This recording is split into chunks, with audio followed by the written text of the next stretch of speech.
plus en plus de choses absolument réelles qui vont se dire sur ce qu'a été véritablement la Révolution française. C'est clair, c'est clair. On vous raconte que c'est le peuple qui se soulève pour secouer le joug de la tyrannie du roi et de l'Église. C'est absolument faux. Absolument faux. Quand le peuple s'est soulevé pour secouer le joug de ceux qui avaient mis à bas le roi et l'Église, on les a massacrés. D'accord ? Massacrés.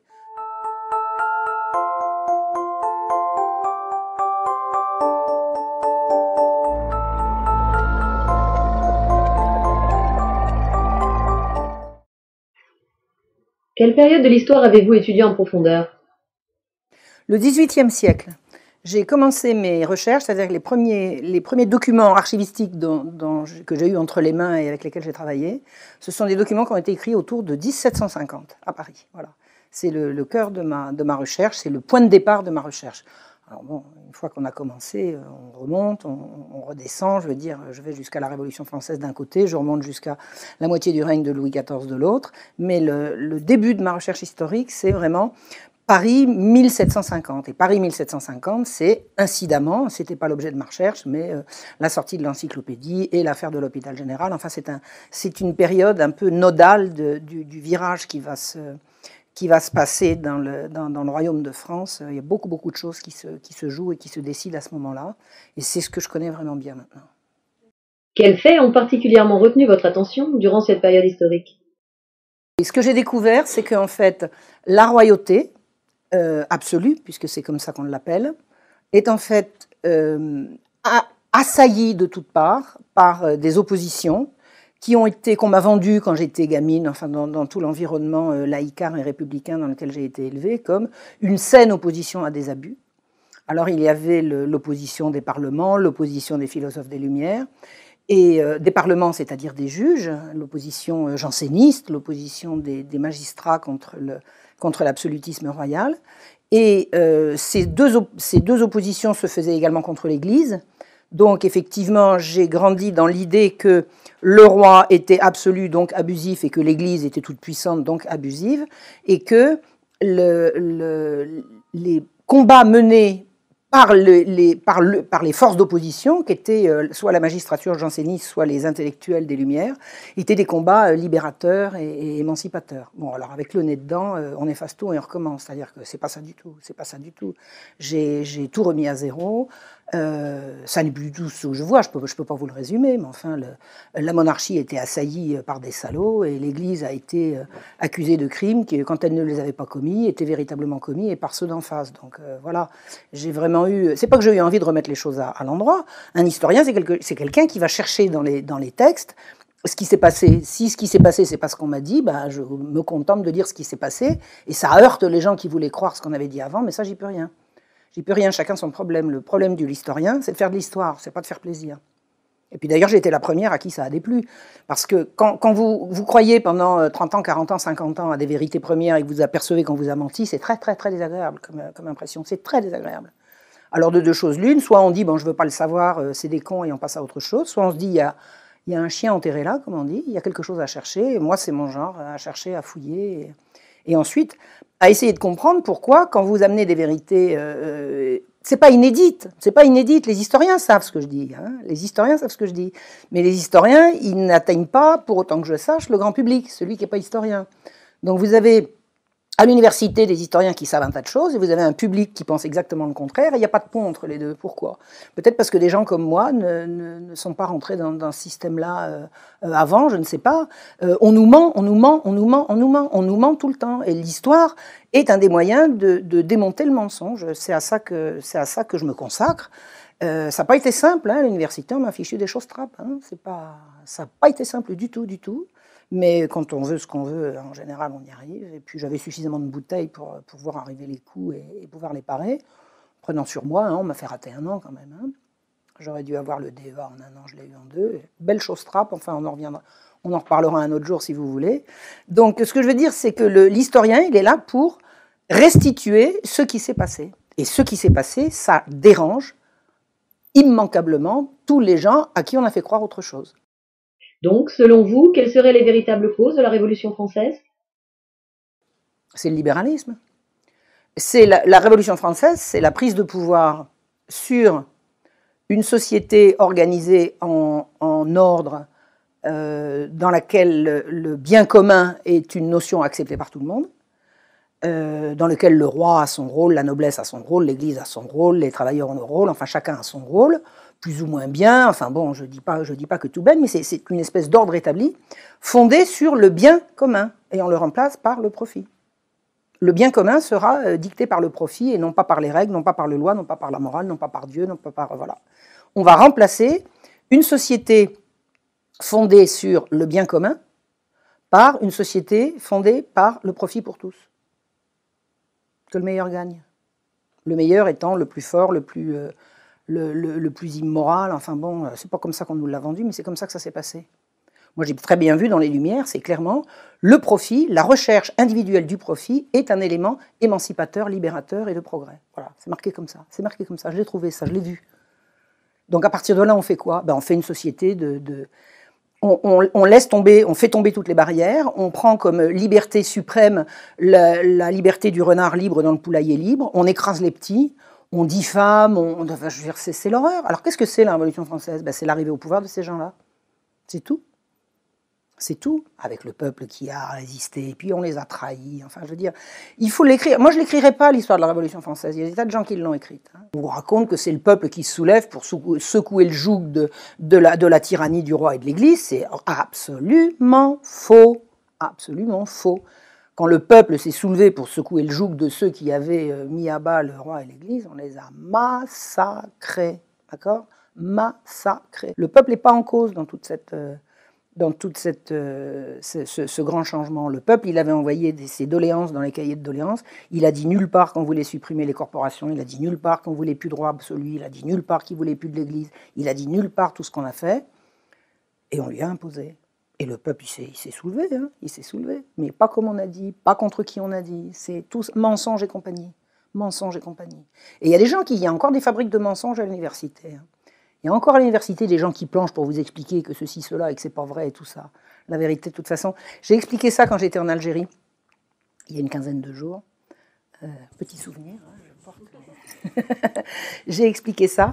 J'ai dit la vérité. C'est une image qui m'est venue comme ça brusquement. Hein, je ne l'avais pas préparée, mais je vous la ressors parce que je l'aime bien. C'est comme l'eau. Vous avez une grande citerne. Elle est rigoureusement étanche. D'accord? Donc l'eau est retenue, elle ne bougera pas. La vérité, c'est cette eau, là, et elle ne bougera pas. Si vous faites le plus petit trou dans la citerne, le plus minuscule petit trou dans la citerne, la vérité, l'eau, hein, va passer un tout petit peu, ça va commencer, et la citerne se videra à un moment ou à un autre. Vous ne pouvez pas, si vous voulez étouffer la vérité, il faut l'étouffer complètement, et complètement, ça n'existe pas. Ça n'existe pas. Vous savez, on peut mentir tout le temps à quelqu'un, mais c'est comme ça que ça se passe. Et à l'heure actuelle, je pense vraiment que les digues sont en train de s'ouvrir et que la vérité, sur tous les mensonges qu'on nous a baratinés, ça commence vraiment à circuler. Quelles en sont les conséquences dans notre quotidien? Ces idées, c'est l'instauration du capitalisme comme étant la seule économie possible. On nous présente l'économie de marché comme étant la seule économie possible à laquelle on va opposer le communisme, alors que le communisme est arrivé derrière. Mais on nous fait croire qu'avant le capitalisme, écoutez, c'est bien simple, avant la Révolution française, la France n'existe pas. Hein, c'est le trou noir. L'histoire de France, ça commence en 89, il faut arrêter. Donc, le 89, c'est l'arrivée du capitalisme comme économie officielle. Hein. C'est l'économie de marché, ça a été la libre circulation des subsistances, des biens et des personnes, ça a été voté dès le début par l'Assemblée dite constituante, hein, pour paraphraser Étienne Chouard. Les gars, ils sont auto-bombardés constituants, personne ne leur avait dit, puis ils commencent à rédiger une constitution pour laquelle personne ne les a mandatés, et puis hop, ils inventent la libre circulation des subsistances, etc. Ils imposent un capitalisme qui constitutionnalise. Et nous, le système dans lequel on est, alors bon, ça c'est pas fait en un seul coup, je vais pas résumer, mais je veux dire, le système dans lequel on est, c'est celui-là. C'est-à-dire que le capitalisme, c'est l'axiome de base, c'est la donnée de base au-dessous de laquelle c'est l'enfer. Mais les gens vivaient avant le capitalisme. La France vivait avant le capitalisme. Il y avait quelque chose avant. Et on nous le présente comme totalement inexistant. Avant la montée du capitalisme, il n'y avait rien. C'était l'obscurantisme, c'était le Moyen-Âge. Arrêtez le Moyen-Âge, c'est lumineux le Moyen-Âge. C'est lumineux le Moyen-Âge. Le Moyen-Âge, c'est certainement la période en Europe la plus brillante, la plus brillante. C'est magnifique le Moyen-Âge. Je ne l'ai pas étudié le Moyen-Âge, parce qu'on ne peut pas étudier sérieusement tout. Si on veut être historien, il faut vraiment... Mais chaque fois que je croise le Moyen-Âge, je suis ébloui. C'est magnifique le Moyen-Âge. Et c'est ce que les gens des Lumières ont voulu absolument éradiquer, effacer, écraser. Qu'est-ce qu'on nous raconte comme fadaise? Bon, alors c'est quoi? Le monde dans lequel on vit, c'est le monde capitaliste. Alors triomphant maintenant, il n'y a plus rien, hein, c'est absolument partout. Et tout ce qu'on a opposé en face du capitalisme, c'est le communisme, c'est l'opposition du même. Mais c'est bon. Et avant? Et avant? Je veux dire, avant 1789, le monde, il n'avait pas tourné quand même depuis quelques dizaines de milliers d'années? Ben non. Enfin, le monde, je veux dire l'humanité organisée. Bon, il faut arrêter avec ça. Je pense que les gens commencent à comprendre. Hein. La Révolution française est-elle pour vous le résultat d'un complot maçonnique? Ça, c'est une question très intéressante à laquelle j'aimerais bien avoir la réponse. Mais ça n'est pas moi qui vais aller la chercher, cette réponse. C'est-à-dire que depuis que j'ai entendu parler de complot maçonnique pour organiser la Révolution, je me suis dit, tiens, je n'ai pas cherché de ce côté-là. Quand je vois l'énormité de ce qu'il faudrait fouiller pour avoir réponse à la question, je ne peux que me dire, ça n'est pas pour moi. Modestement, je pense qu'il faut chercher dans ce sens-là. L'hypothèse me semble plausible. Je ne la prends pas pour ridicule, je ne la prends pas pour ajouter du tout, mais je n'ai pas les éléments pour juger. Mon impression est que c'est ça. C'est ça. Mais entre dire j'ai l'impression que, et je peux vous démontrer les éléments du complot, non, je ne peux que rester modeste de ce côté-là.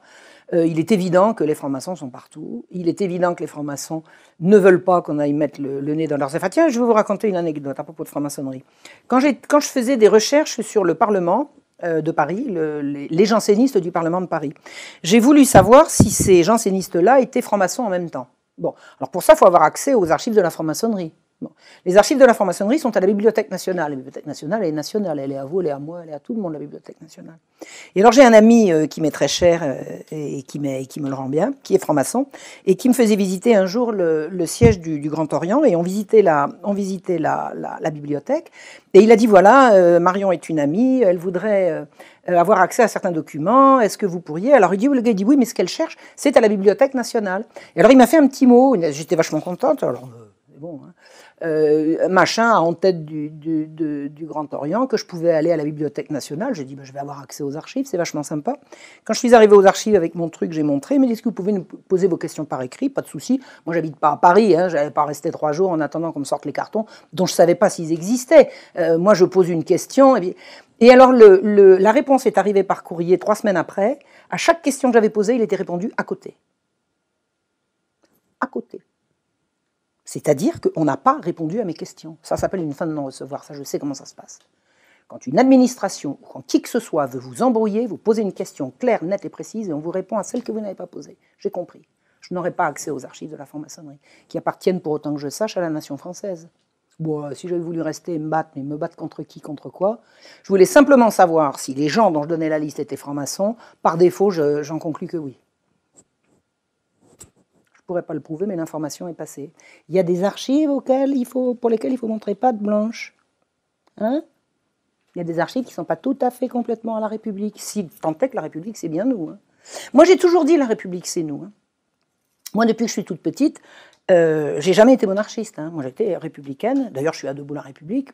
Encore que j'aimerais mieux que ça s'appelle un peu autrement. Mais enfin, bon, je me revendique de la République au pied de la lettre. La chose publique, le bien commun.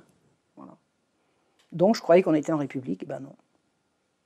Si quelqu'un sait comment on peut avoir accès aux archives de la franc-maçonnerie à la Bibliothèque nationale. Vous savez, avec ces archives, je voudrais juste l'inventaire de tout ce qu'il y a dedans, par exemple. Revenons un peu avant la Révolution française. Selon vous, Damien a-t-il été manipulé? L'histoire de Damien, c'est ce jeune homme se met brusquement, sans aucune raison valable, apparente, à attaquer le roi. Or, immédiatement, on pense au complot, ce qui est logique. Parce qu'un individu de rien s'en prenant au roi, il est absolument logique. Il n'y a pas 36 trucs. Soit il fait partie d'un groupe, soit il a des raisons personnelles. Comment est-ce qu'un type qui est valet peut avoir une raison personnelle de s'en prendre au roi? Logiquement, on est vraiment fondé à dire qu'il y a forcément un complot derrière. Or, il apparaît que tout le monde dit, il y a la moitié qui disent il est du côté du Parlement janséniste, et l'autre côté qui dit il est du parti des Jésuites. Alors si le gars-là est véritablement fanatique et qu'on n'est pas foutu de savoir de quel bord il est, ça veut dire qu'il y a quand même anguille sous roche.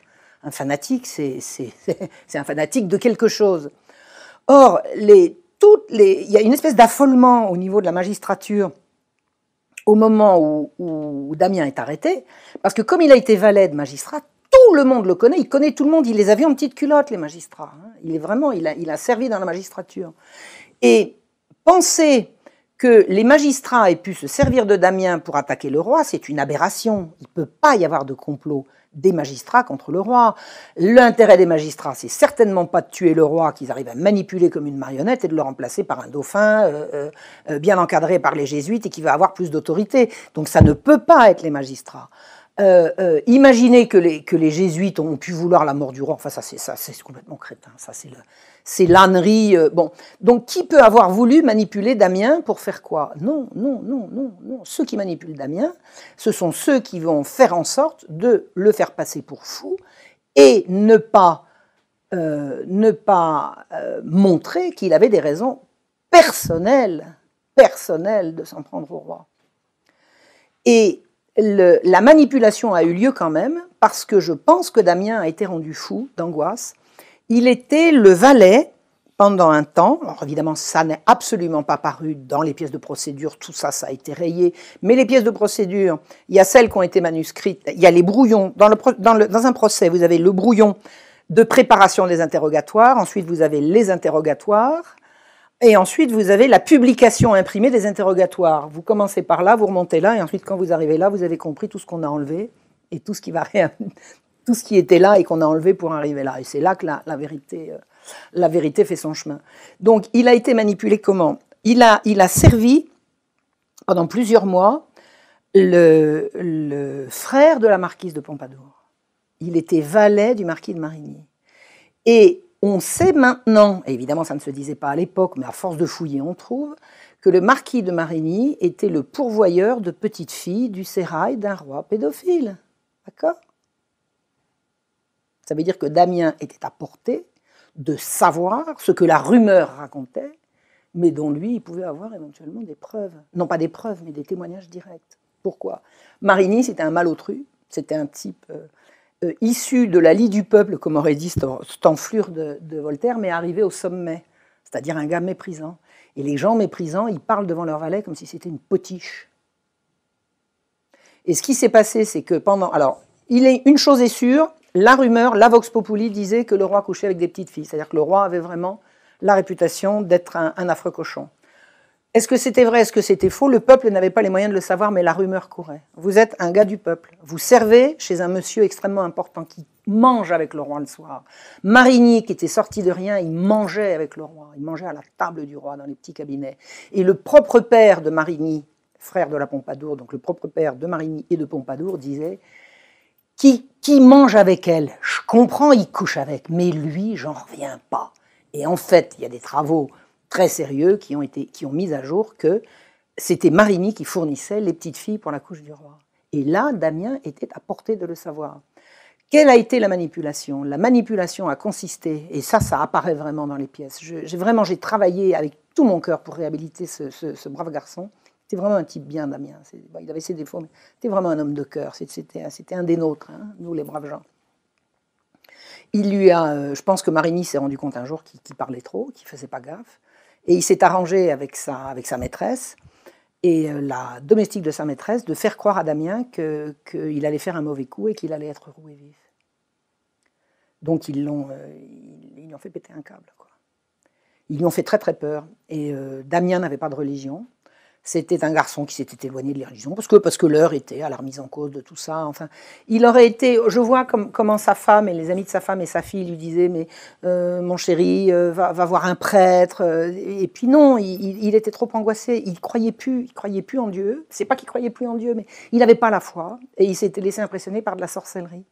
Et il s'est retrouvé pris dans une spirale absolument terrible d'angoisse, dont il a réussi à se sortir qu'en passant l'acte et en donnant un coup dans le dos du roi. Je pense qu'il a dû se prendre à un moment donné pour un justicier, quoi. Et Damien était à même de savoir qu'on avait enlevé des enfants en Paris. Qu'est-ce qui c'est 1750, quand je vous dis le début de ma recherche, hein, 1750, à Paris, on enlève des dizaines et des dizaines d'enfants dans les rues. Et on les arrête. On les arrache à leurs parents. Garçons et filles. Alors, il y a des gens qui disent « On n'enlevait pas les filles, alors… » Bien sûr qu'on enlevait les filles. Enfin, Il y a une espèce de crétin qui a fait circuler sur Internet que Marion Sigol, il connaît rien parce qu'elle prétend qu'on a enlevé la fille de Damien, alors qu'on sait très bien qu'au Châtelet, il n'y avait pas de filles. Ben non, ils n'étaient pas au Châtelet, ils étaient à la Salpêtrière. Alors si un connard d'historien va chercher les filles au Châtelet qu'elles n'y sont pas et qui conclut qu'il n'y a pas de filles enlevées, il suffisait d'aller chercher à la prison à côté, elles y étaient toutes, j'ai les noms, j'ai les dates, j'ai le pédigré des parents et tout. Enfin bon, vous savez, quand un historien décide de ne pas trouver, il ne trouve pas. L'historien, il trouve. Il trouve, c'est ce qu'il trouve, ce qui est important. En général, ce qu'il cherche, c'est pas ce qu'il va trouver. L'historien, c'est celui qui a trouvé. Donc voilà, Damien, il a été manipulé par Marigny, qui l'a rendu fou, quoi. Parce que Marigny savait plus comment s'en défaire. Imaginez, vous êtes vous avez chez vous, vous êtes au courant de secrets d'État, hein, et puis vous parlez comme ça librement devant votre valet, puis un jour vous apprenez que le valet, il dit quoi, de quoi, qu'il a sa morale, qu'il a également une famille, que faut s'en débarrasser. Et on s'en est débarrassé en le maudissant, quoi. Hein. C'est une espèce de truc. Alors, je ne dis pas qu'on lui a fait de la magie noire, c'est pas ça que je veux dire, mais ça revient à ça, de toute façon, à partir du moment où il y croyait.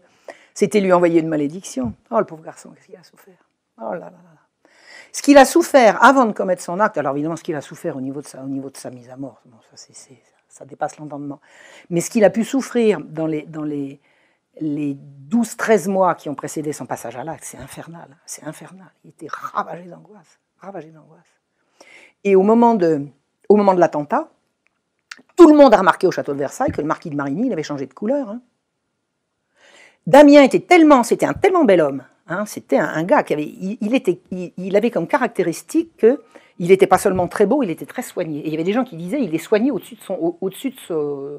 de son niveau. Et oui, il était très propre, il se coiffait bien, il était nickel, il savait beau, et puis voilà. Et il était tellement caractéristique que, au moment de l'arrestation, dans les couloirs de Versailles, parce qu'on a des témoignages, qui a dit quoi à qui, hein, il y a des masses et des masses de témoignages, il y a des gens qui ont dit « Ah, mais machin, mais c'est pas le domestique de Marigny !»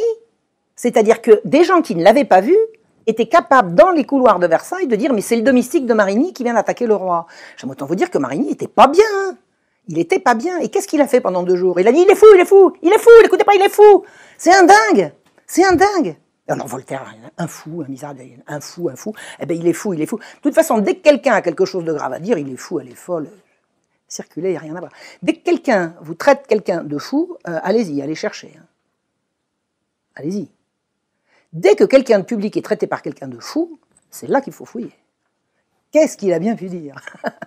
Voilà, c'est ça la malheureuse histoire de Damien. Donc la seule manipulation qu'il y ait eu, c'est ça, mais il n'a pas été manipulé pour attaquer le roi, du tout. Ça a été un geste un homme d'honneur, la leçon d'un homme d'honneur à un homme déshonoré, d'un père de famille à un roi vraiment corrompu, quoi. Au sujet des affaires de pédophilie que vous avez mises à jour, avez-vous pu faire des rapprochements avec des événements récents? Oui, absolument. Ce que j'ai découvert sur les trafics d'enfants, parce que pédophilie ou autre chose, ce que j'ai découvert, c'est que à partir de Louis XIV est créée une institution qui s'appelle l'hôpital général, dans laquelle vont être enfermés sous l'autorité unique d'une administration close, au recrutement clos, c'est-à-dire qui ne se recrutent que les uns les autres en circuit fermé. Tous les enfants sous tutelle du royaume, c'est-à-dire tous les enfants qui sont sous tutelle parce que orphelins ou parents trop pauvres ou enfants de parents pauvres, etc., sont tous enfermés dans une institution qui est la destination finale de ces gens-là, et ils sont sous la tutelle exclusive des administrateurs de l'institution. C'est-à-dire c'est une espèce de monstruosité qui se met en place sous Louis XIV. Un enfant entré comme enfant trouvé ou enfant orphelin ou enfant quoi ou qu'est-ce, dans l'institution qui s'occupe de lui, a comme unique tuteur les administrateurs de l'hôpital général. J'ai étudié les registres d'entrée et de sortie de cette gigantesque institution qui s'appelle l'hôpital général. Gigantesque, c'était une administration absolument tentaculaire qui avait des ramifications absolument dans tout le royaume. En étudiant les registres d'entrée et de sortie, à la fois sur Auxerre, un petit peu, mais sur Paris énormément, j'ai vu que cette institution se livrait à un épouvantable trafic d'enfants. C'est-à-dire que des enfants entrent dans l'institution, ce qui est leur but, ils en sortent, ce qui est impensable. Le sortir de l'institution n'est prévu à aucun moment par les statuts. Un enfant qui entre dans l'institution est censé y grandir et devenir adulte et en sortir avec éventuellement un métier ou un contrat de mariage ou un contrat d'apprentissage ou quoi qu'est-ce. Des enfants qui entrent dans l'institution n'ont pas à en sortir. Il n'y a plus de destination de sortie. J'ai mis à jour des milliers et des milliers et des milliers de sorties, non pas suspectes, c'est pire que suspectes, c'est potentiellement criminel. Vers où, vers quoi? Impossible à dire pour le moment. Mais l'institution qui s'occupe des enfants sous tutelle est une institution qui se livre à des trafics inouïs, jamais étudiés. Je l'ai mis à jour, d'accord? Bon, je n'ai pas eu un entrefilet dans la presse pour avoir sorti La Marche Rouge, toujours disponible, continue de se vendre, merci.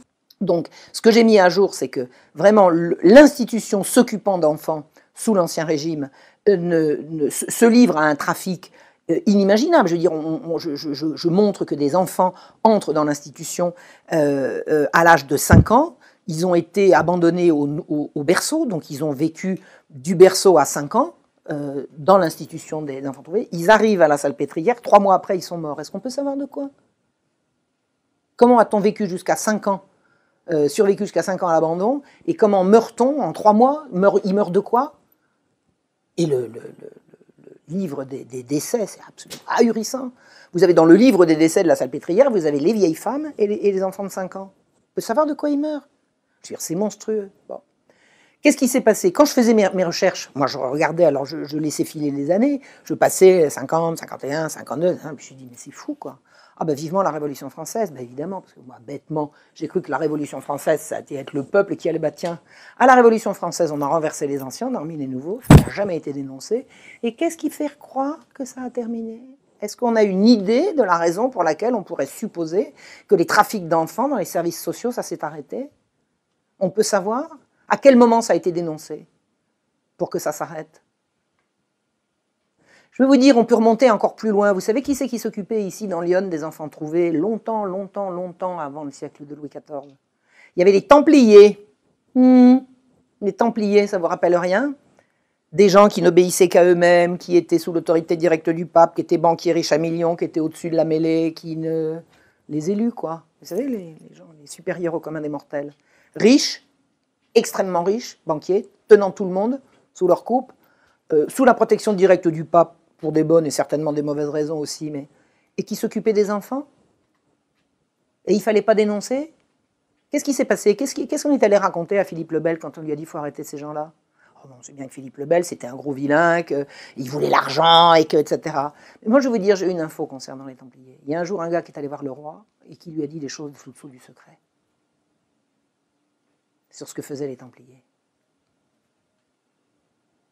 Et il paraît qu'en 24 heures, ils ont tous été arrêtés.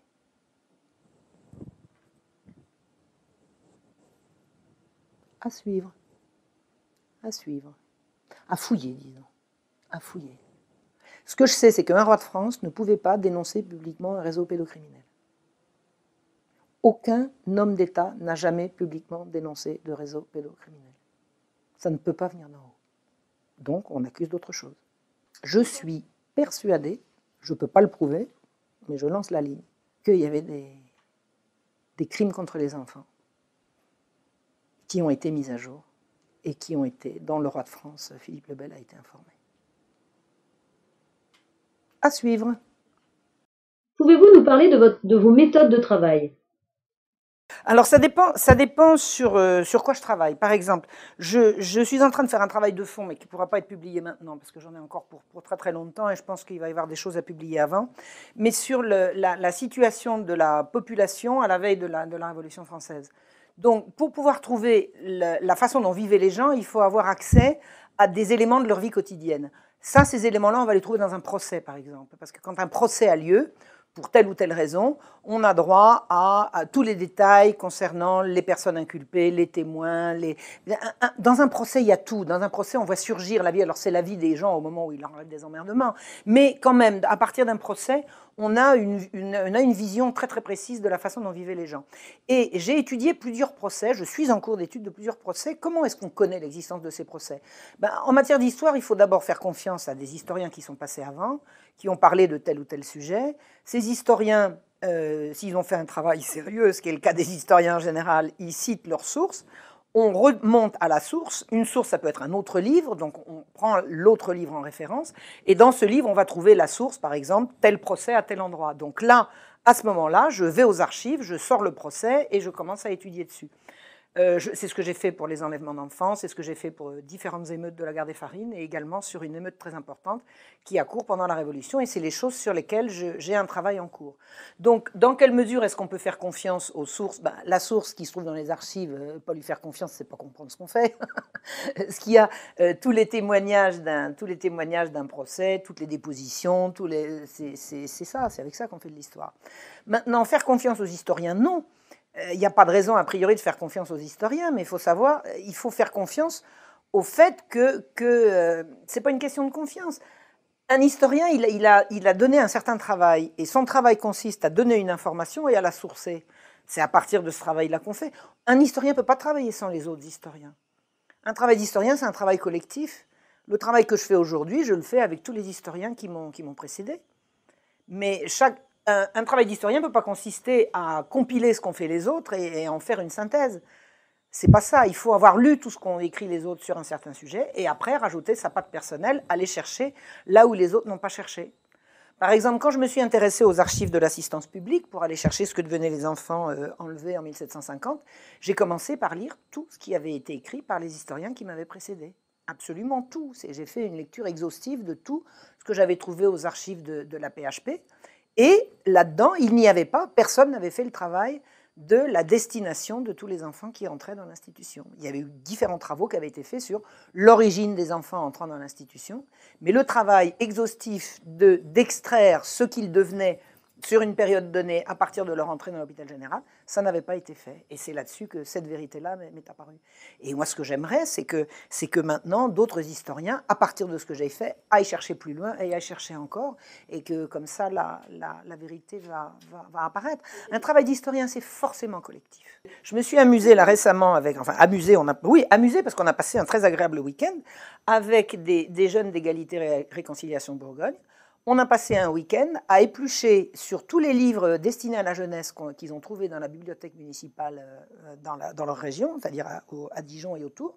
Ils ont ramassé tous les livres à destination de la jeunesse et on s'est amusé à éplucher, à regarder ce qui était dit pour les Lumières et la Révolution. Ça vaut son déplacement quand même. Ça, il faut voir ça au moins une fois. L'histoire, c'est ce qui sort des textes. Qui dit quoi, à quel moment? Un livre d'histoire qui dit ça, c'est une déclaration de un tel, ça c'est une étude, ça c'est ça de l'histoire. Alors que tous les livres qu'on a regardés à l'usage des enfants, ce sont des idées toutes faites, des poncifs, des âneries qu'on dit, et à la veille de la Révolution, le peuple n'en peut plus de faim. Pourquoi il a faim? On peut savoir pourquoi il a faim. Et le peuple ne veut plus de l'absolutisme royal. Qui c'est qui a dit ça? Qu'est-ce qu'ils en savent? C'est n'importe quoi. C'est du bourrage de crâne. On dit n'importe quoi aux enfants. C'est consternant. C'est consternant.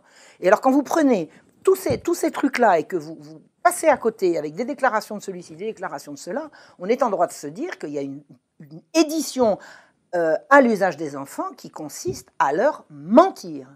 On ment aux enfants. On écrit pour les enfants des livres mensongers. Mensongers.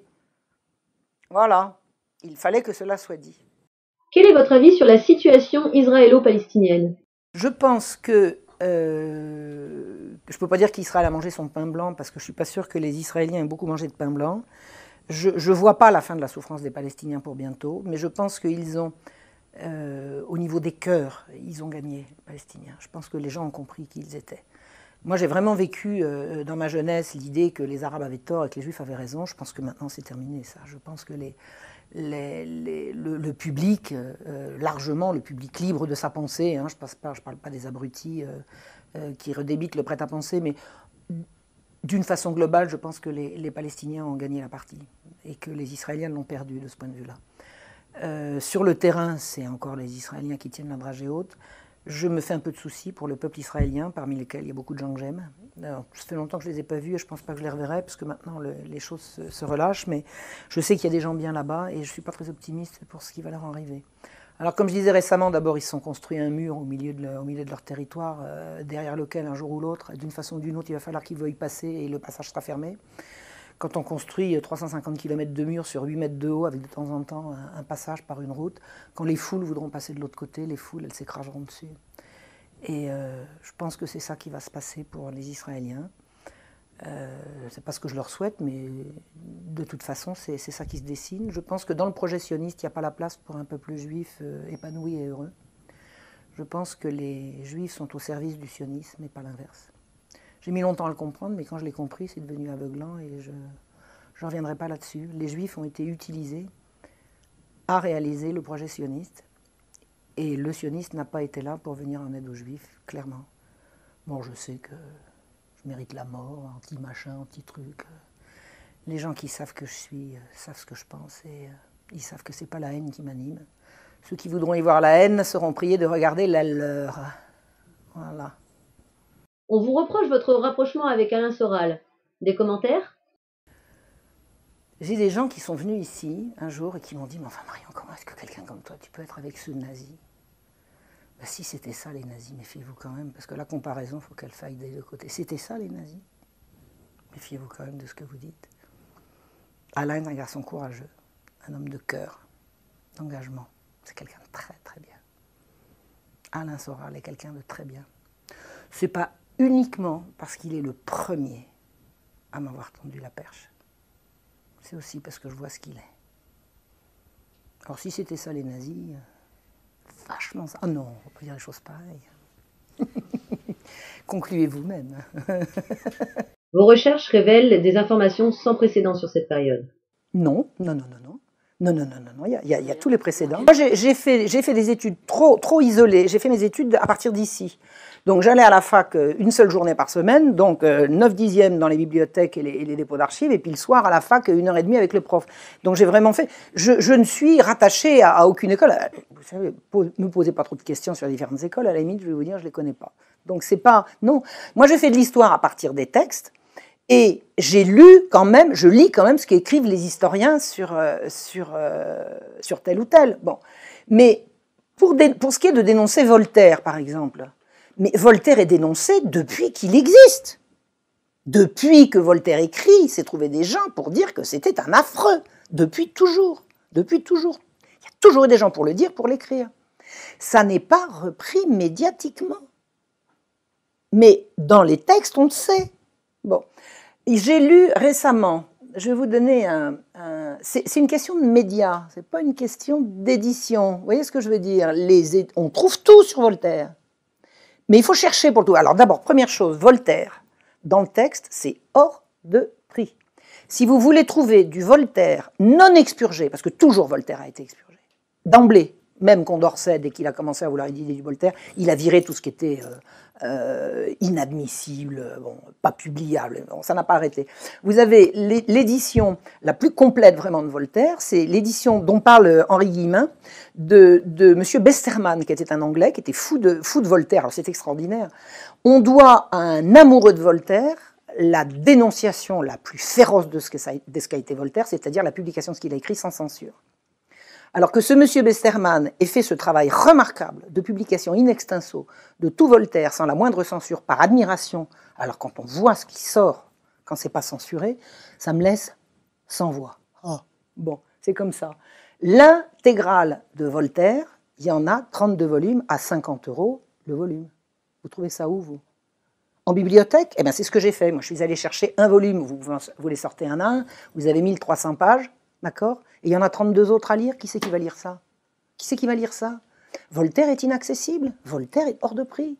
Donc vous allez lire des gens qui ont lu Voltaire. Alors maintenant vous avez Internet, vous savez que Voltaire a dit ceci, cela, vous ouvrez les guillemets, vous faites la citation, vous fermez les guillemets, et vous allez trouver des tas de trucs sur Internet, mais ça ne sera pas la version de Besterman. Alors un truc, vous cherchez votre référence, vous regardez où ça se trouve, vous allez en bibliothèque, vous cherchez Besterman, et là vous comparez. Et moi j'ai trouvé un truc comme ça. Par exemple, je vais vous dire ce que j'ai trouvé.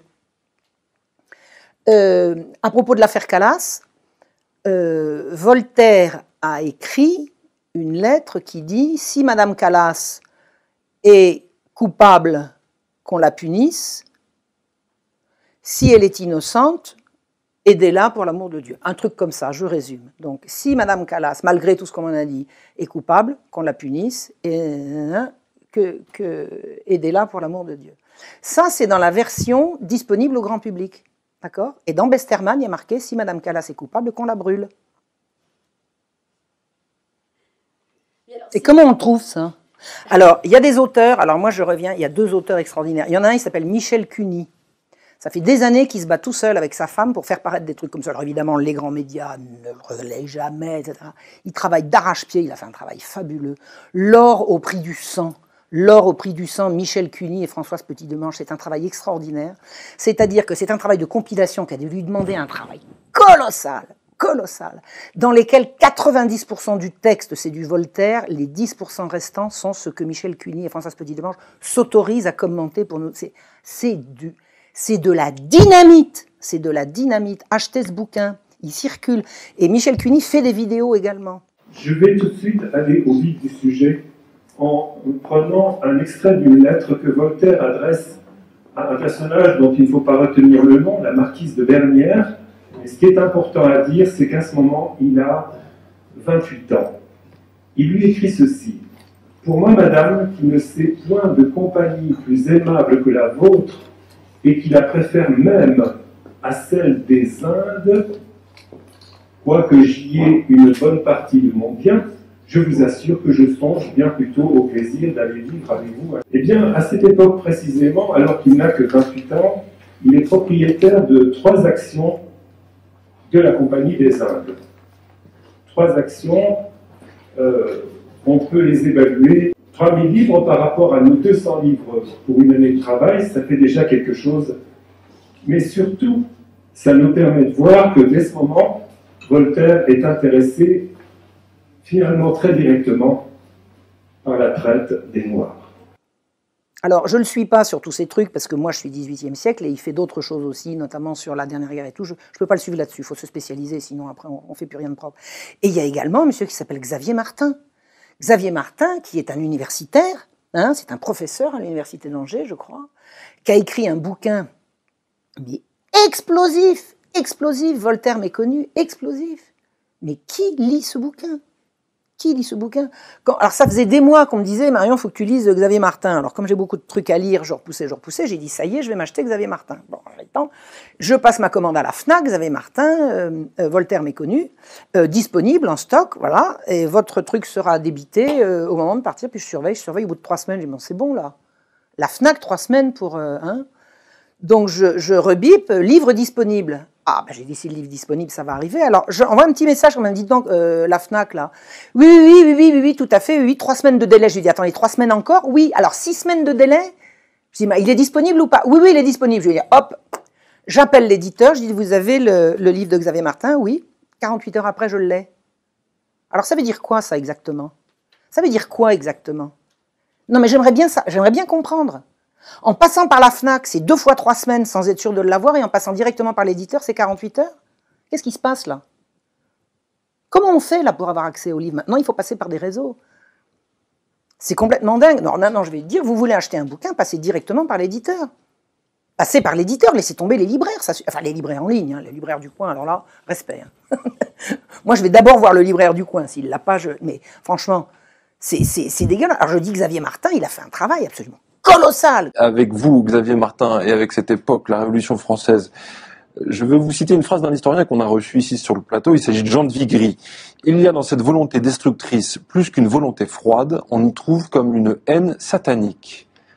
Qu'est-ce que vous en pensez? Oui, alors je crois que là, j'y ai déjà fait allusion, la violence première est une violence logique, une violence mentale, une violence au niveau des principes philosophiques, de la négation de toute vie intérieure en l'homme, etc., et de de la vocation de la Révolution à s'immiscer et à s'introduire à la place de Dieu, disons, dans la tête des gens. Ceci dit, les violences concrètes, sur quoi ça débouche, ont leur part de sadisme, de rancœur sociale, de souci de vengeance, etc. Et il est vrai que cette obsession de haine fait songer à quelque chose de diabolique. Et je pense spécialement, en l'occurrence, à Voltaire, qui est si haineux vis-à-vis de la religion chrétienne et d'une manière presque pathologique. Je pense notamment à une courte phrase, une courte expression de Voltaire à propos où il englobe ses frères les philosophes et où il dit Satan notre père commun. Satan notre père commun, c'est pas le seul élément qui laisse songeur quant à une dimension diabolique chez Voltaire. Colossal sur les Lumières. Et je vous dis, j'ai presque honte de dire colossal, parce que ce que je veux dire, c'est que moi j'ai pas le niveau d'un monsieur Xavier Martin.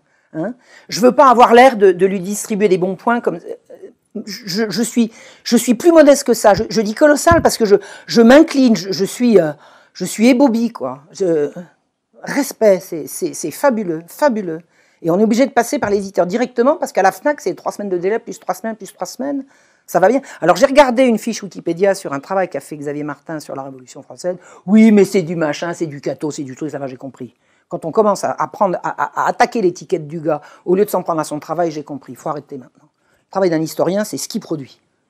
Cette préférence à l'information est due à du laxisme, de la maladresse, de la bêtise, ou bien est-ce volontaire? Je pense que c'est volontaire, et puis la bêtise se rajoute par-dessus. Il y a vraiment un désir que la vérité soit pas dite. Il y a une organisation qui fait que la vérité soit pas dite.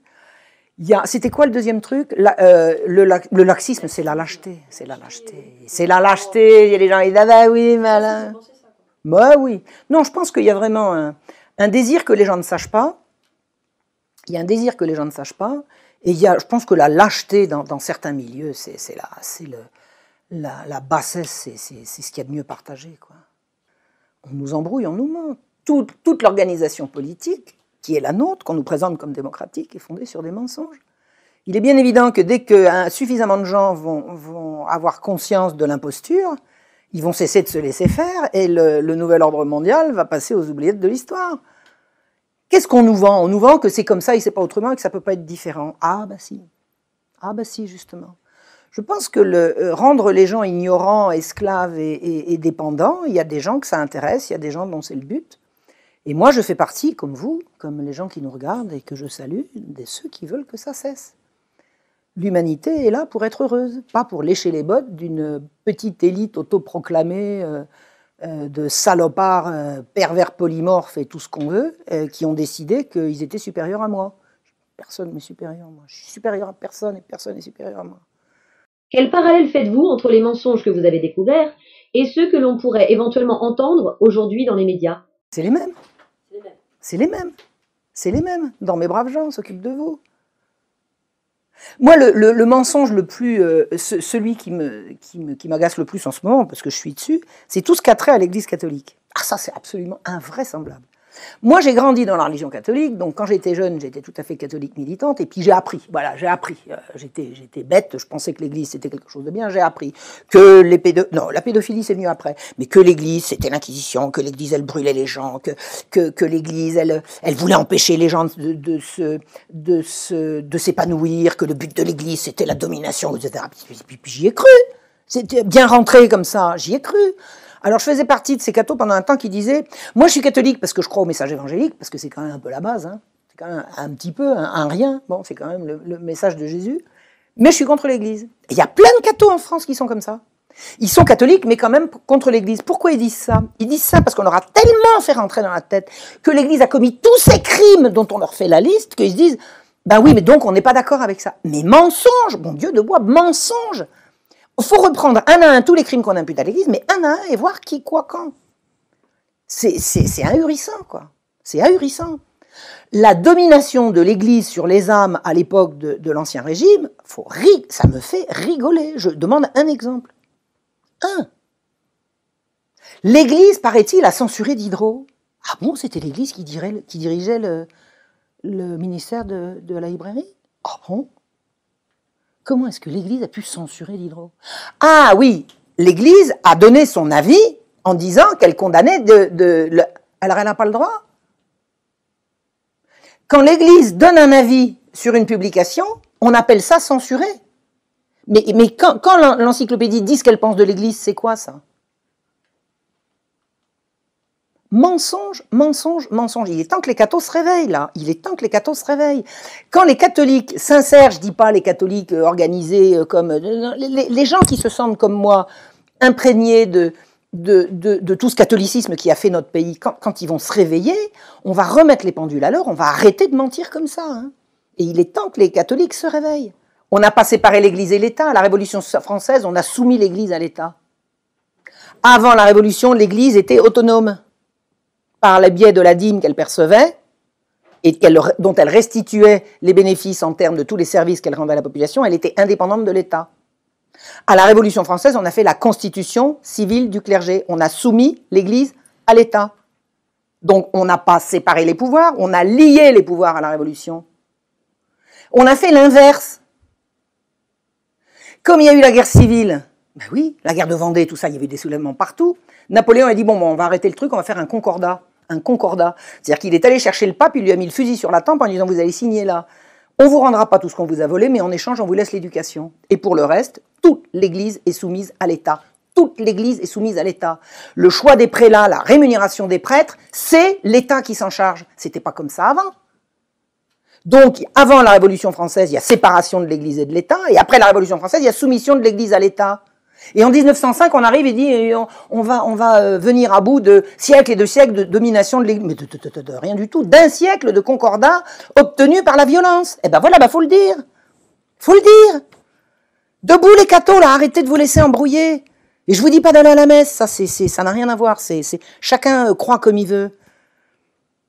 Oh là, j'aurais voulu avoir l'évangile, là, pour citer quelques trucs, là. Il y a des merveilles là-dedans. Il y a des merveilles là-dedans. Je suis effarée, je pense que, non, je sais pas quoi dire là. Je suis triste, je suis perplexe, je pense que parallèlement à ça qui est grave, dont je ne sais absolument pas ce qui va sortir, je sens qu'il va y avoir un réveil de gens comme moi. Je me prends un peu comme pas comme un poisson pilote, comme un... Oh, je ne sais pas comment dire. En général, ce que je ressens, c'est avant que ça se passe, quoi. Je ne sais pas comment vous dire. J'ai été alertée des affaires de pédophilie 4 ans avant l'affaire Dutroux. C'est-à-dire, j'ai commencé à parler de réseaux pédophiles et de trucs comme ça qui m'ont mené à mes recherches, hein, puisque j'ai voulu comprendre les enlèvements d'enfants. 4 ans avant que la pédophilie se mette sur les... Je sens les trucs. Voilà. Et j'ai l'impression que la France catholique sincère, les vrais, quoi, les vrais, elle va se réveiller. Elle va se réveiller. La France des braves gens. La France des braves gens qui veulent pas que le profit passe avant le bien commun. Et qui considèrent que l'amour du prochain, c'est la base, c'est l'alpha, c'est l'oméga. Et qu'au-dessus, c'est le soleil. Quel était le rôle de l'école avant et pendant la Révolution française? Quel est-il aujourd'hui, selon vous? L'Église, c'est toujours elle qui a fait la classe. C'est toujours l'Église qui a fait l'école. Alors, axiome numéro 1. Avant, les enfants, ils ne savaient pas lire, ils ne savaient pas écrire, et puis la fructuation, elle était complètement analphabète. Ah bon? Tiens donc, c'est pas vrai. Il y avait des écoles partout en France et c'était l'Église qui s'en chargeait. Donc l'Église a toujours enseigné à lire, à écrire et à compter aux enfants de France. Toujours. Alors ça, moi, si on me le dit, je suis pas obligée de le croire, mais quand je fais une étude sur les enlèvements d'enfants à Paris et que j'ai 1 témoignage, 2 témoignages, 10 témoignages, 15 témoignages qui dit mon petit a été enlevé au retour de l'école et les enfants s'en sont pris à des enleveurs d'enfants à la sortie de l'école et que j'ai 10 témoignages du maître d'école qui dit ce matin j'avais la moitié de mes élèves parce que etc. Je vois bien qu'il y avait des écoles partout et que les enfants allaient à l'école et ils allaient pas à l'école pour apprendre qu'il fallait se soumettre au roi et puis qu'il fallait être gentil avec les possédants précédents, ils apprenaient à lire, à écrire, à compter, ils apprenaient qu'il y avait un Dieu, ils apprenaient qu'il y avait Jésus, ils apprenaient qu'il y avait la Sainte Vierge, ils apprenaient le corpus de ce qui est notre culture, notre civilisation, notre monde, et ils apprenaient à lire, à écrire et à compter. Et tous les gens que j'ai vus dans tous les témoignages des enlèvements d'enfants, il y en a les 3/4 qui signent correctement. Donc s'ils signent, c'est qu'ils ont appris à écrire. Et s'ils ont appris à l'écrire, c'est qu'ils étaient à l'école. Et la fille de Damien a été enlevée sur le chemin de l'école. D'ailleurs, elle était enlumineuse, donc elle savait bien écrire. L'école a été reprise par la... Oui, puis avec tout l'école de Jules Ferry. Alors on dit, l'école sera gratuite, laïque et obligatoire. Alors gratuite, elle l'était déjà. Laïque, elle ne l'était pas parce qu'elle était religieuse. Je vois pas en quoi c'est mieux, et obligatoire. Il y avait une obligation de faire des écoles dans l'Ancien Régime. Il n'y avait pas d'obligation d'y envoyer ses enfants. C'était pas la loi d'envoyer ses enfants à l'école, mais c'était la loi de leur mettre à disposition une école. C'est-à-dire que l'obligation scolaire était l'obligation de mettre à disposition des parents des écoles pour leurs enfants. Et moi qui ai bien étudié ce que c'était que la misère, j'ai étudié sur les institutions d'aide aux plus miséreux, aux pauvres, quoi, hein, sous l'Ancien Régime, puisque ça menait à l'hôpital général et toutes ces affaires-là. J'ai vraiment été à même d'étudier des textes où on pouvait voir quels étaient, dans les campagnes et chez les gens miséreux, les désirs des parents. Les désirs des parents, c'est, vous venez au secours de leurs enfants, faites en sorte qu'ils puissent aller à l'école. Faites en sorte, voilà, on n'a pas assez à manger, mais si vous envoyez le petit dans une institution, assurez-vous bien qu'il pourra apprendre à lire et à écrire. C'est-à-dire qu'il n'y avait pas besoin d'obliger les parents à envoyer les enfants à l'école, c'était leur rêve. C'était leur rêve. C'était que mon petit apprenne à lire et à écrire. J'ai notamment une histoire, oh, c'est tellement triste, c'était en 1750, c'est une malheureuse, oh, la veuve Héninck. Je raconte ça dans, oh là, c'est tellement triste cette histoire. C'est une malheureuse veuve qui était blanchisseuse et je l'ai racontée sous forme romancée dans mon livre sur Damien, mais c'est une histoire authentique. C'est une malheureuse veuve qui un jour, on vient tambouriner chez elle et on vient lui dire debout, levez-vous, on vient chercher votre gamin. Elle dit, mon gamin de quoi? Et ils sont venus enlever son gamin chez elle. Et ça faisait plusieurs jours qu'il y avait un flic qui la harcelait, puis qui lui disait vous êtes disputé avec votre gosse et tout. Enfin, il y avait des flics qui étaient autour d'elle et autour du gosse. Et le but, c'était d'enlever le gamin. Et ils ont inventé n'importe quoi pour lui enlever ce gamin. Bon, alors, il y avait des machins, il y avait des réseaux de pédérastie. Enfin bon, tout ça, c'est avéré. Hein. Tout ça, c'est avéré, c'est clair. Enfin bon. Et ils ont fini par lui enlever son gamin en l'accusant après coup d'avoir volé des mouchoirs à la sortie de la mettre, des trucs comme ça. Et cette malheureuse veuve, elle est allée dans tous les coins. Alors son gamin, à la fois, il allait à l'école le matin et puis l'après-midi, il l'aidait.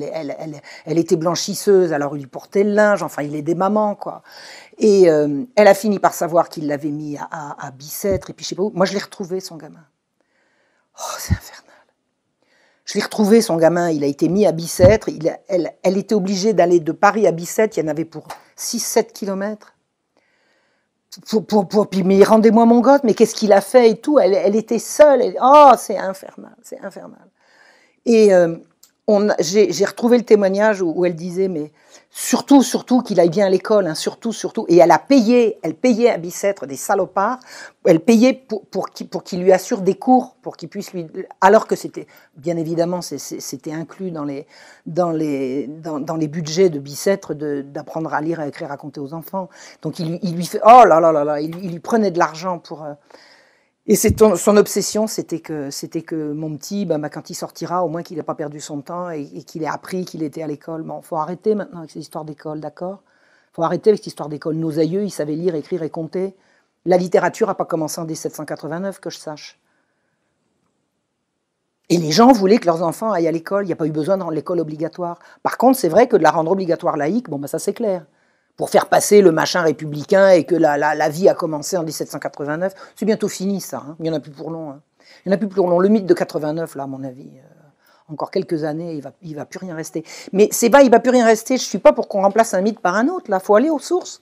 Mais il y a des gens sur Internet, des petites gamines qui me disent où est-ce que je peux trouver ça? J'ai dit allez chercher sur Google. Ah j'ai trouvé un truc. Regardez, Madame Sigaud, j'ai trouvé ça. Je lui dis non, ce que tu as trouvé, c'est ce que j'ai dit. Elle me dit c'est pas bien. Je lui dis non. Trouve la source de ce que j'ai dit. Alors elle me dit, ça y est, j'ai trouvé. Et hop, j'ai dit, ça y est, t'as compris maintenant. Et tu continues comme ça. Connaissez-vous le mouvement des récentistes? Si oui, qu'en pensez-vous? Oui, oh, c'est n'importe quoi. Les récentistes, ils vous racontent qu'il y a 1000 ans de trop dans l'histoire. Ben, comme par hasard, c'est les 1000 ans de christianisme triomphant sur l'Europe. Non, allez, arrêtez avec ça. Les récentistes, c'est pas des historiens. Quelqu'un qui fait de l'histoire, c'est quelqu'un qui est historien. Bon, alors on peut être historien diplômé ou historien amateur, mais le principe de l'histoire, c'est de remonter le fil à partir de documents. J'ai lu plusieurs trucs récentistes, je me suis appuyé de le lire. Quand on n'a pas envie de hurler de rire, on a envie d'envoyer une paire de claques, quoi. Non, non et non. Non et non. C'est du délire. C'est du délire qui conclut d'ailleurs que maintenant, une fois qu'on aura bien démontré tout ça, on comprendra que l'Église par-ci, l'Église par-là, c'est encore une attaque contre l'Église catholique, ça. Qui est présenté d'ailleurs comme ayant financé des moines qui auraient recopié des économes. Ah, rien. Non, non, pas de temps à perdre. Par contre, pas de temps à perdre, mais j'aimerais bien, comme il s'agit du Moyen-Âge, j'aimerais bien que des gens, j'aurais pas le temps de le faire et je ne suis pas médiéviste, j'aimerais bien que des gens se mettent en contact, que des médiévistes se mettent en contact entre eux pour reprendre ces trucs-là et les démonter une bonne fois. Mais je crois que les médiévistes, pour l'instant, ils haussent les épaules en disant qu'ils n'ont pas de temps à perdre, mais si, il y aura peut-être un travail à faire. Appel aux historiens médiévistes, faites un truc là quand même. Essayez. Moi, si je pouvais, si c'était ma période, ça serait déjà fait. Mais je ne vais pas me lancer dans le Moyen-Âge compte tenu de ce que ça implique comme lecture que je ne ferai pas par ailleurs. Donc, appel au peuple, cassez-moi ce truc-là, c'est n'importe quoi. C'est pas n'importe quoi, je pense que c'est très très mal intentionné. C'est très très mal intentionné. Et séduisant. Je comprends que des esprits ouverts, ça j'en connais, hein, j'ai parmi les gens que j'aime bien, des gens qui disent non, non, il faut voir, c'est des gens que je respecte, donc... je pense qu'il faut aider ces gens-là à ouvrir les yeux. Il faut être historien pour ça. Donc, appel aux historiens médiévistes. Concernant l'avenir, et compte tenu de votre connaissance de la Révolution française, pensez-vous que les conditions actuelles sont réunies pour déboucher sur une situation identique à celle de 1789 ? Non, c'est tout à fait différent. C'est tout à fait différent. Je pense qu'il y a eu... La Révolution, c'est des gens qui ont décidé de renverser un pouvoir protecteur pour le remplacer par un pouvoir... par l'économie de marché. Donc ce n'était pas le peuple, ça venait pas de la base, c'était vraiment organisé en élite. C'est l'élite qui s'est organisée. Hein. C'est l'élite qui s'est organisée. Alors il y avait l'élite religieuse, ceux qui étaient élus, qui avaient la grâce, et puis il y avait l'élite intellectuelle, agnostique ou déiste. Enfin déiste, c'était une tarte à la crème, c'était pour pas avoir l'air de... Enfin bon, ceux qui ne se référaient pas à Dieu et qui se référaient à la raison. Ces gens-là ont voulu renverser le trône et l'autel, ils l'ont renversé. Bon. Ce qui se passe aujourd'hui, c'est l'inverse. C'est-à-dire que toutes ces élites sont au pouvoir, ils tiennent absolument tout, et c'est la base qui monte.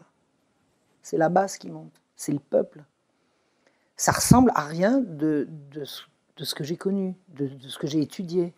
Ça ressemble en rien, en rien. Je vois pas. Non, je pense que les dictatures, on les a eues. Les dictatures, Non, je pense que ce qui se prépare, ce qu'on est en train de vivre, c'est totalement inédit. Je pense que c'est totalement inédit. Le retour d'un roi, ben, si le peuple reconnaît en quelqu'un, je ne sais pas. Personnellement, ça ne me choquerait pas. Ce n'est pas ce que je désire ni ce pourquoi j'œuvre. Mais si ça se présente et que les gens le veulent, ben moi je suis une grande démocrate, une vraie, là. Hein, Vox Populi, Vox Dei. Je ne sais pas ce qui peut se présenter. Ce que je sais, c'est que ça me semble être non pas comparable à ce qui s'est passé en 89, mais pratiquement l'inverse. Hein. Moi, je verrais ça plutôt, je peux me tromper, mais je verrais ça plutôt l'inverse. C'est-à-dire que tous les gens qui ont été écrasés à cette période-là, ils remuent encore. Vous parlez de quelque chose d'inédit. Comment voyez-vous ça ? Les réseaux d'information, ce que vous faites là. Regardez, moi, pendant 30 ans, j'ai pas fait une télé, jamais on a relayé. J'ai écrit des bouquins dont on me disait qu'ils étaient vachement bien. Personne ne les relayait, personne. J'ai été ostracisée, j'ai été complètement mise à l'écart. Voilà, je rencontre un gars courageux qui s'appelle Alain Soral, qui me passe la parole. Et blam, ça y est, ça fuse de tous les côtés. Ça veut dire que j'ai véritablement un public, ça veut dire que mon intuition est la bonne. Ce que je dis, il y a un public pour l'entendre. Et si on m'a empêché d'atteindre le public, c'est que ce que je dis est important. Donc, ça veut dire que je dis pas que je suis importante, hein, je suis un élément du truc, mais je sais très bien que je ne suis pas la seule, on est quand même des milliers. Tout ça, ça circule, tout ça, c'est en train de se mettre en place. Et moi, j'ai fait les 2 manifestations contre le mariage pour tous. Dans des manifestations comme ça, où on reste des heures dans la rue, on parle avec les gens, on parle. C'est la France profonde qui vient de tous les coins. On parle. Et qu'est-ce qu'on entend ? arrêter les médias, couper la télé, jeter les journaux. Il n'y a même plus besoin, les gens n'allument plus la télé, ils allument leur écran d'ordinateur, ils lisent plus les journaux sont super subventionnés. Moi, j'y ai pris l'avion récemment pour aller en Algérie, on m'a donné un journal, j'ai regardé comme ça, et j'ai dit non, j'ai pas besoin. Je regarde plus la télé. Depuis le premier tour de la présidentielle, j'ai pas rallumé la télé. Si, je l'allume parce que j'ai mon ordinateur dessus. Je ne regarde plus la télé. Et alors j'ai rendu Canal+, j'ai rendu Canal Sat, et autour de moi, tous les gens à qui je dis ça me disent tiens, moi aussi, moi aussi, moi aussi, moi aussi. Et c'était flagrant pendant la manif pour tous, parce que c'est vraiment, c'est un grand bain de braves gens qui se retrouveraient pas autrement. Mais c'est fou, hein, on parle, on discute. Vous avez rencontré quelqu'un à cet angle, cette rue-là, vous avez fait ci, là, et vous le retrouvez. C'est comme si vous le connaissiez. Alors on s'assied, puis on discute, puis on se prend pas les numéros de téléphone, rien du tout. C'est de la parole libérée comme ça. Et on se rend compte qu'on dit tous pareil. Il faut arrêter avec les médias, il faut arrêter avec la télé, il faut plus les croire. Et ça passera pas, ça ne passera pas. La marchandisation du corps humain, la négation de l'union d'un homme et d'une femme pour le remplacer par des... Ça ne passera. Les Français ne veulent pas de ça, le peuple n'en veut pas. Je dis pas qu'ils vont pas réussir à nous l'imposer par la force, mais ça sera par la force, et la force engendre la vente. Qui sème le vent récolte la tempête, ils ne l'emporteront pas en paradis. Les Français ne veulent pas de ça, et il n'y a pas que les Français. Il n'y a pas que les Français en ce moment, moi je parle pour ce que je connais. Donc qu'est-ce qui est en train de se passer? Il est en train de se passer que tous ceux qui font l'opinion, le savoir, les médias et tout, sont totalement décrédibilisés et qu'ils sont moins nombreux que nous. On n'est plus nombreux. On n'est plus nombreux. C'est la fin d'un cycle. Quels enseignements pour l'avenir peut-on tirer de cette réhabilitation d'histoire? Je ne sais pas si je peux répondre là-dessus. Je ne crois pas. Ce que je crois, c'est qu'au regard de l'histoire, la Révolution française, c'est quoi? C'est 220 ans maintenant, 230 ans, hein? L'histoire de 230 ans, c'est rien du tout. C'est rien du tout. Je pense que la France, pour parler de la France, mais on n'est pas isolé, mais la France a pu connaître des périodes de malheur et au moins aussi longues que ça, dont elle s'est remise. Hein? Donc, non, je peux pas dire ce qui va se passer. Je peux pas dire ce qui va se passer. Je peux simplement dire que tous ceux qui nous ont enterrés, ils se sont trompés, on n'est pas morts. On n'est pas morts, on est toujours là. Mais je pense que ça sera plus comme avant. Je prône pas un retour au passé. Mais connaître le passé, c'est pas prôner un retour au passé. C'est savoir en retirer ce qui était bon, ce qui était bien, ce qui marchait bien. D'ailleurs, c'est pour ça, c'est essentiel. Qu'est-ce qu'il y avait de bien dans l'Ancien Régime? C'est ça qu'il faut mettre à jour. Il y avait des choses qui étaient bien sous l'Ancien Régime. Pourquoi est-ce qu'on nous a diabolisés? Pourquoi est-ce qu'on nous a dit que la police des grains et la police des subsistances, c'était l'horreur? Comment il disait Turgot? Il disait les horreurs de la surabondance. La surabondance. Comme si les gens, quand il y avait surabondance, ils étaient horrifiés, ils n'étaient pas horrifiés. Ils mangeaient ce qu'ils avaient à manger, ils faisaient des réserves pour la fois suivante, et puis la fois suivante, il y avait sous-abondance, et puis on compensait par là. Ils disaient les horreurs de la surabondance. Mais évidemment, les horreurs pour celui qui voulait s'enrichir. Et puis comme la surabondance faisait qu'il n'arrivait pas à vendre assez cher, ils trouvent ça horrible, et puis on nous vend ça comme la vérité. Eh bien, la vérité, elle est dessous. Vos prochaines recherches porteront-elles sur des périodes historiques différentes? Non, parce que je ne suis pas médiéviste, je continue. Ah, moi je continue. Ah, moi je continue. Moi je continue. Moi je vais vous montrer ce que c'est que les débuts de la Révolution pour le petit peuple. La ménagère qui va... Ah oui, parce que la Révolution c'est toujours des hommes. Alors j'ai lu ce week-end un bouquin qui explique qu'à la Révolution, les femmes elles veulent à travail égal, salaire égal. Ah là là là là, les conneries, c'est pas vrai. À la Révolution, les femmes, elles veulent du pain. Elles en avaient avant, elles veulent continuer. Qu'est-ce qu'elles sont allées faire, les femmes? Elles sont allées chercher le boulanger, la boulangère et le petit mitron. Elles sont allées chercher le roi à Versailles. Il lui a dit, maintenant, le roi, il revient à Paris. Et le roi, c'est le boulanger, la boulangère et le petit mitron. Le roi est le père nourricier du peuple. La Révolution éclate et on dit, non, le roi n'est plus le père nourricier du peuple, c'est le marché qui va fixer le prix du pain. Et les femmes, elles vont à Versailles. Elles disent, tu reviens. T'es le roi. C'est les femmes qui dirigent qui mènent, elles ne dirigent pas, elles mènent toutes les émeutes populaires. C'est les femmes. Elles sont partout, les femmes. Elles sont partout. Moi, je suis très fière d'être française. Mes aïeules, qui ne sont pas Olympe de Gouges, ni machin et truc, j'en ai rien à fiche. Mes aïeules, c'était elles qui faisaient bouillir la marmite. C'était elles. Moi, tout ce que je sais faire, c'est ma maman qui me l'a appris. Et j'en suis très fière. Tout ce que je sais faire, c'est les femmes de ma lignée au-dessus de moi qui me l'ont appris. Et j'ai pas besoin d'être féministe pour autant. Être femme, c'est bien suffisant à mon bonheur. Je pense que quelqu'un qui voudrait m'expliquer que je vais être plus heureuse comme executive woman que dans mes 4 murs que vous voyez là, c'est quelqu'un qui se fout de ma gueule. D'abord, j'ai pas besoin qu'on m'explique ce qui est bien. En plus, qu'un homme soit macho, je trouve que c'est aussi bien que d'avoir une femme féminine. Personnellement, un homme viril m'attire plus qu'un homme pas viril. Alors je vais vous raconter un truc. Moi, quand j'ai commencé, c'est pas quand j'ai commencé, j'ai toujours cherché à me brancher avec des gens pour discuter. Moi, j'ai été complètement isolée, j'ai été éjectée des médias, donc j'ai passé toutes ces dernières années à essayer de trouver avec qui je puisse communiquer. Je me suis branchée à un moment donné avec des laïcards. Alors comme la laïcité, c'est quand même pour tout un tas de raisons que j'ai expliquées par ailleurs, c'est un peu ma tasse de thé, je me suis mise avec ces laïcards en me disant je vais essayer de leur apporter un petit peu de mes découvertes, en disant là où ils se trompent, je vais essayer de leur... Et alors je suis tombée sur des gens, une espèce de... Oh là là, le mec il se dit féministe, il est féministe, c'est dans son programme, il est féministe. Mais j'ai jamais vu un mépris pareil, un mépris. Ce mec qui promeut, alors il se dit féministe simplement parce qu'il refuse que les filles portent le voile, mais de quoi je me mêle? De quoi je me mêle si les filles ont envie de porter le voile? Je parle pas dans le cadre de l'école, on parle d'autre chose. Moi j'arrive d'Algérie, j'ai fait une intervention, il y avait plus de la moitié de femmes, et il y avait 9/10 de ces femmes-là qui étaient voilées, et j'ai pas trouvé des brêles, et j'ai pas trouvé des imbéciles, mais respect. Ma grand-mère, elle portait un chapeau. Mon arrière-grand-mère, elle avait un foulard. Nos aïeules, elles portaient des bonnets. Moi, je suis obligée de me taper des brushings. C'est mieux, je suis libérée, moi. Quand la femme se bête le matin, puis qu'elle se mettait un joli truc dans les cheveux, c'était moins bien que maintenant. Qu'est-ce qui nous emmerde avec les cheveux? Qu'est-ce qu'on nous emmerde avec ça? Donc, je me trouve avec cette espèce en communication avec cette espèce de... Oh là là, le connard, mais c'est pas possible d'être bête comme ça. Mais enfin bon, quand on cherche, on prend un peu ce qu'on trouve.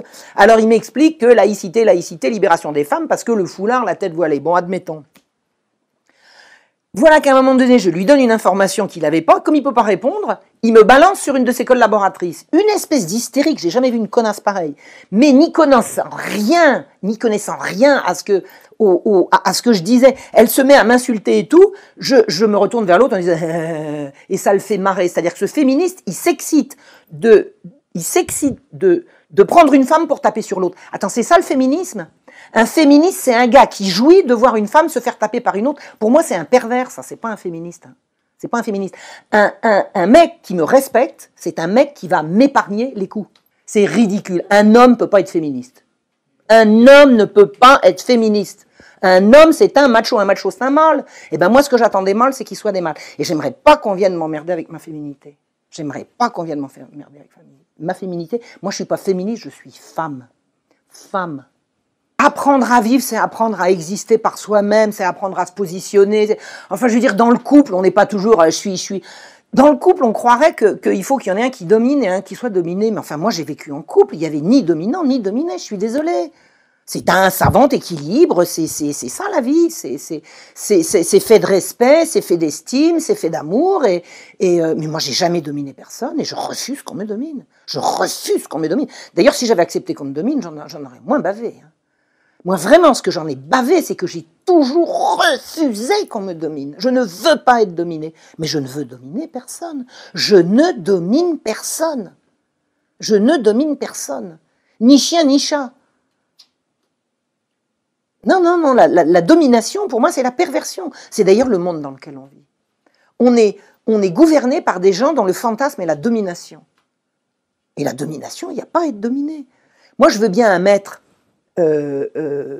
ponctuel, sur un truc précis. Par exemple, pour apprendre l'histoire, je me suis fiée à mes maîtres, d'accord? Mais je ne me suis pas laissé dominer. C'est ponctuel, c'est précis, c'est les compétences, et puis c'est un passage. C'est un passage. On n'est pas l'égal, l'élève n'est pas l'égal du maître. On est bien obligé de passer par des apprentissages, d'engranger et de faire fructifier ce que ceux qui sont passés avant nous ont donné. Ça implique qu'on n'est pas tous égaux, mais ça n'implique pas qu'on soit dominé par qui que ce soit. Parce qu'on grandit. On grandit, on évolue, on se tire vers le haut, on commence par recevoir, après ça on donne, enfin c'est tout l'apprentissage de la vie. Je pense qu'on est gouverné par des grands malades, je pense que c'est la maladie des gens, c'est la maladie de l'humanité. C'est la maladie de l'humanité, je pense que tous ces gens qui ont été très très maltraités quand ils étaient gamins, ils perpétuent, ils restituent, et voilà quoi. Mais la vérité, elle se trouve dans les grands mythes et dans les grandes religions. On n'a rien inventé, il n'y a rien sous le soleil. Oh, c'est tellement beau, la dernière fois que j'ai revu ça, j'en avais les larmes aux yeux. Je crois que c'est un message de Jésus, je crois que c'est dans Matthieu. Et celui qui viendrait à scandaliser le plus petit de ses enfants, enfin, c'est un passage extraordinaire, où Jésus explique que c'est quand on s'attaque aux enfants qu'on s'attaque à l'essentiel. C'est l'humanité dans ce qu'elle a de plus pur, de plus généreux, de plus donnant, recevant, aimant, spontané et fort. Ouais, ouais. Moi, j'ai un côté enfant, enfin, sans faire de psychologie, j'ai un côté enfant que j'ai vraiment réussi à sauvegarder. C'est à 100%. C'est vraiment le truc dont je suis fière. C'est-à-dire que toute ma spontanéité, qu'on n'a pas arrêté de me culpabiliser, on me traitait d'hystérique, par exemple, quand je pousse un cri de joie, hystérique, non, c'est pas ça, hystérique. Quand j'ai eu ma maîtrise, je téléphone, j'avais mention très bien. J'étais parti avec l'idée que je pouvais rien faire.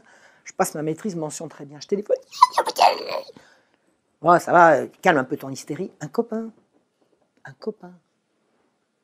Non, il m'a pas dit ça comme ça. J'ai dit, oh non. Alors j'envoyais des SMS partout. Ouais, tralala. Spontanéité, le bonheur, la joie de vivre. Hein, bon. Et non, c'est 2 jours après. Je rappelle le copain en question, il me dit oui, au moment où tu m'as envoyé ton message hystérique. J'ai dit quoi? Je lui dis c'est ma joie de vivre mais tu sais que l'hystérie c'est une maladie. Je te semblais malade là? C'est monstrueux.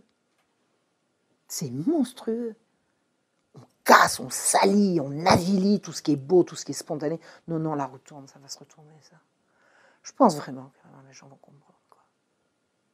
Un bon éclat de rire, c'est bon, puis ça se partage. C'est pas, là, ça me rappelle, quand il y avait des manifs pour la Palestine, j'avais participé à une manif, c'était je sais plus où, et puis il y avait des jeunes Palestiniens qui dansaient une dabka, et puis alors il y avait une espèce de gauchiste, de connasse qui s'approche, puis qui dit « Ça vous empêche pas de rigoler pendant que là-bas ils crèvent ?» Je dis « Attends, là, j'ai dit c'est des Palestiniens, là, ils dansent, ils sont heureux, ils sentent qu'on les soutient, et toi, tu les emmerdes, parce que là-bas, mais tu sais que ceux de là-bas, s'ils pouvaient être là, tu crois qu'ils aimeraient pas? Culpabiliser les gens de prendre du plaisir, licite, qui fait du mal à qui? Qui fait du mal aux mauvais coucheurs. Ça, alors là, alors tout ça, moi, tout ce milieu gauchiste, là, qu'est-ce que ça peut être? C'est mortifère! Ah la vache, c'est mortifère, c'est dégueulasse. C'est dégueulasse. Et ce qui est complètement ahurissant pour moi, c'est de voir que ce sont eux les mortifères qui accusent l'Église d'avoir prôné la renonciation au plaisir. Alors que c'est l'inverse. C'est l'inverse. La joie, le plaisir, la joie, ça en fait partie. C'est eux qui passent leur temps à culpabiliser. Alors par contre, ce qui leur reste, c'est le sexe mécanique, quoi. Les relations sexuelles à travers le trou du mur, là. Quelle horreur! Quelle horreur! Oh, quelle épouvante! Debout les filles, vous n'êtes pas obligées, là. Oh là là, vous laissez pas faire les filles. Romantique, restez romantique, ne vous inquiétez pas. Un petit mot concernant vos dernières conférences? Oui, je viens de faire une série de conférences. C'était très sympa. La première conférence que j'ai faite à Marseille, je l'ai faite avec Salim Laibi. Alors Salim, je le suivais de loin. J'avais envie de le connaître. Je lui ai passé un coup de fil. Il me dit ouais, tu vas venir faire ça à Marseille. Donc j'ai fait ça au mois de juin dernier. Et puis depuis, on est allé à Toulon. Et puis là, on va se revoir à Paris. Moi, j'ai un élan vers ce garçon. Salim, t'es vraiment un gars bien, quoi. C'est vraiment. Donc on a été invité par Johan Livernet. Donc Johan Livernet à Toulon, c'est catholique, mais vraiment traditionnaliste. Enfin, je ne veux pas mettre d'étiquette sur Johan parce que je ne voudrais pas mettre la mauvaise, mais c'est vraiment un catholicisme, alors que je respecte parce que je suis quelqu'un de respectueux, mais dans lequel je me reconnais pas, je me retrouve pas du tout. Mais Johan avait organisé une conférence avec Pierre d'Ortiguier qui nous a parlé. Alors quand Pierre d'Ortiguier ne parle pas de récentisme, j'adore l'écouter, je ne veux surtout pas écouter ce qu'il fait en matière de récentisme, mais quand il nous parle de la déchristianisation de la France et qui donne son point de vue de philosophe sur ce qu'était la philosophie à l'époque des Lumières, moi j'apprends beaucoup de choses. Donc il y a eu à Toulon cette conférence avec moi qui ai parlé de la guerre des juges contre l'Église, Pierre d'Ortiguier qui nous a parlé de la déchristianisation et ce cher Salim qui nous a parlé de... il est vraiment génial, qui nous a parlé de son livre sur la faillite du monde moderne. Et le lendemain, à Nice, il y en a eu une autre. Et alors là, Johan Livernet est intervenu. Il a parlé pareil, de la déchristianisation de la France, mais à partir de textes. Lui, c'est vraiment son point de vue tout à fait de catholique engagé. Et ensuite, il m'a repassé la parole pour parler de nouveau de cette fameuse guerre des juges contre l'Église, à la suite de quoi il y a eu une interview. Enfin, moi je suis vraiment sur une lancée, ça fuse de partout. Et c'est grâce à l'affreux macho, vous savez, le mec horrible, nazi, comment on dit, comment il est Alain Soral? Il y a tous les vices ce garçon. Ben, antisémite, bien sûr. Et quoi d'autre? Merci Alain. Très bien ce garçon. Puis il est courageux en plus. Avant lui, il n'y en avait pas. Hein. Avant lui, il n'y en avait pas. J'en ai frappé à des portes. Je l'ai envoyé à des gens, mon livre. Mes livres. Marion Sigaud, le mot de la fin? Je pense qu'on n'est qu'au début. Je pense que vraiment, ce que j'ai envie de dire, c'est que si quelqu'un comme moi, après tout ce qu'on m'a mis comme bâton dans les roues, réussit maintenant à vous atteindre, c'est que vous, chacun, vous pouvez atteindre les autres aussi. Je pense qu'il faut écouter ce qu'on est, il faut écouter son cœur, Je suis très frappée ça vient surtout de femmes et de jeunes filles, même de très jeunes filles, qui me disent « Oh là là, qu'est-ce que je me sens bien, j'ai l'impression que je suis moins seule. » C'est-à-dire que j'ai l'impression de dire des choses que les gens ne pouvaient pas dire jusqu'à présent, parce qu'il faut être dans le moule, Et que quand je dis « Écoutez-vous, soyez vous-même, et c'est là que ça va marcher », j'émue certaines personnes aux larmes, quoi. Et c'est ça que j'ai envie de dire, soyez vous-même. Enfin, soyez vous-même, ça fait un peu prêchi-prêcha. Non, écoutez-vous, faites comme vous avez vraiment envie. Je pense que tous les médias, tout ce rouleau compresseur destructeur qui nous broie depuis 2 siècles et demi, a essayé de nous faire rentrer dans un moule qui n'est pas nous. Et nous, ce qu'on est vraiment, c'est ce que notre cœur nous dit. C'est ce que notre cœur nous dit, et je pense qu'il faut continuer de se mettre en réseau, il faut s'envoyer ces messages, il faut faire circuler. Un jour, ça va se renverser. Je ne sais pas si c'est dans longtemps, je ne sais pas, mais... Et puis, profitez de la vie, là, maintenant. Il y a des belles choses à faire, là, en ce moment. Puis, préparez-vous pour la grande manif, là, contre l'anti-mariage pour tous les cons, là. Le mariage, et l'union d'un homme et d'une femme. Il ne peut pas y avoir un mariage pour que... Le mariage, c'est dans le dictionnaire de l'Académie. Alors, si vous voulez remettre aussi en cause le dictionnaire de l'Académie, c'est pas bête. Bon, on va abolir la langue française. C'est en cours. Abolir la langue française, abolir la France, abolir le mariage, abolir tout ça. Au bénéfice de qui? Le mariage est l'union d'un homme et d'une femme. Et qu'est-ce que c'est qu'un homme? C'est un petit garçon qui a grandi. Et il est petit garçon parce que sa maman l'a accouché comme ça. Et une femme, c'est une petite fille qui est née une petite fille, puis qui est devenue une femme. Et puis c'est tout. Il n'y a pas autre chose. Tout le reste, c'est de l'embrouille. Et le pervers, le mode de fonctionnement du pervers le plus courant, c'est de semer la confusion mentale. Dès que vous êtes en état de confusion mentale, on fait de vous ce qu'on veut. Et un des moyens extraordinairement courants de semer la confusion mentale, c'est d'obtenir l'attention des gens et de faire une phrase à laquelle, quand elle est terminée, personne n'a rien compris. Là, les gens sont sidérés. Ils se disent « Merde, j'ai loupé quelque chose. Je suis trop bête. Je n'ai pas compris. » Et il y a plein de profs qui font comme ça. Il y en a qui cultivent la clarté, mais il y a des tas de profs qui font comme ça, il y a des tas de manuels qui font comme ça. Il y a des tas de discours qui sont comme ça. Et le mariage pour tous, c'est un discours de confusion mentale. Faut pas laisser passer cette merde.